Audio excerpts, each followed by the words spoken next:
థియేటర్స్‌లో first day collections అని next day ఏస్తారు. సినిమా బడ్జెట్‌లో సగం వచ్చేస్తది కలెక్షన్స్‌లో. బట్ ఫైనల్‌గా వచ్చేసరికి లాస్ వెంచర్ అంటారు. అంటే ఈ కలెక్షన్స్ ఎవరు హీరోస్ కోసం ఏస్తున్నారా? లేతే ఈ కలెక్షన్స్ చూస్తే జనాలు వస్తారన్న నమ్మకంతో ఏస్తున్నారా? అంటే దేనికోసం 2 ఏస్తారు? ఉన్నాయి. ఇప్పుడు ఒకటి ఇది మార్కెటింగ్ స్ట్రాటజీ అని మొదలుపెట్టారు. హ్మ్. మార్కెటింగ్ స్ట్రాటజీ ఏంటి? మన సినిమా ఇంత కలెక్ట్ చేస్తుంది అని చెప్తే జనాలు వచ్చేస్తారు అని. అది భ్రమ. హ్మ్. మనకంటే అడ్వాన్స్‌గా జనాలున్నారు. హ్మ్. మనం ఏస్తే పక్కనే ఎవడు కౌంటర్ ఏస్తున్నాడు కదా సోషల్ మీడియాలో. అవును. ఇది ఫేక్ అని, ఆ సెంటర్‌లో ఇదెంత వచ్చిందని. హ్మ్. సో, ఫాల్స్‌లోకి వెళ్ళిపోయాం.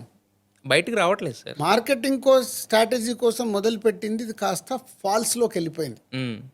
ఫస్ట్ అక్కడ తప్పు జరుగుతుంది. హ్మ్.